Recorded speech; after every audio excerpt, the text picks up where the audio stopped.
మీ Aadhaar card పైన ఎన్ని సిమ్ములు ఉన్నాయో తెలుసుకోవాలనుకుంటున్నారా? అయితే అంతకంటే ముందు వీడియోని అయితే సేవ్ చేసుకోండి. ఓకే, సో మీరు ఫస్ట్ చేయాల్సింది ఏంటంటే గూగుల్కి అయితే వెళ్ళండి.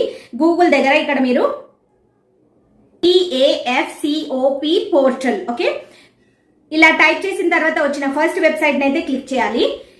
క్లిక్ చేస్తే మీకు ఇలాంటి ఇంటర్ఫేస్ అయితే ఓపెన్ అవుతుంది. ఓకే, ఇక్కడ ఓపెన్ అయిన తర్వాత కొంచెం స్క్రోల్ చేశారనుకోండి, స్క్రోల్ చేస్తే మీకు మీ మొబైల్ నంబర్ని ఎంటర్ చేయమని అడుగుతుంది. ఓకే, మొబైల్ నంబర్ని ఎంటర్ చేయండి. ఎంటర్ చేసిన తర్వాత కింద క్యాప్చాన్ ఉంది. ఓకే, దానిపైన అయితే క్లిక్ చేయండి. ఓకే, క్యాప్చాని కరెక్ట్గా ఫిల్ చేయండి.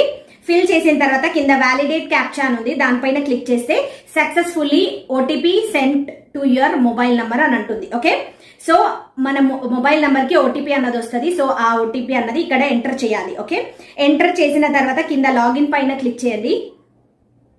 క్లిక్ చేస్తే మీకు ఇలాంటి ఇంటర్ఫేస్ అయితే ఓపెన్ అవుతుంది. ఓకే, ఇలాంటి ఇంటర్ఫేస్ ఓపెన్ అవుతుంది. ఇక్కడ మీ మొబైల్ నంబర్తో ఎన్ని సిమ్ములు ఉన్నాయో, మీ ఆధార్ కార్డ్తో ఎన్ని సిమ్ములు ఉన్నాయో అవన్నీ ఇక్కడ రిఫ్లెక్ట్ అవుతాయి. ఇందులో ఏదైనా మీ నంబర్ కాదనుకోండి, అయితే మీరు ఏం చేయాలంటే నాట్ మై నంబర్ పైన క్లిక్ చేసి రిపోర్ట్ చేయాలి. ఓకే, సో ఈ వీడియో ఇన్ఫర్మేటివ్ గా అనిపిస్తే ఈ వీడియోని మీ ఫ్రెండ్స్ అండ్ ఫ్యామిలీకి అయితే షేర్ చేయండి. మరిన్ని వీడియోస్ కోసం ఈ అకౌంట్ అయితే ఫాలో అవ్వండి.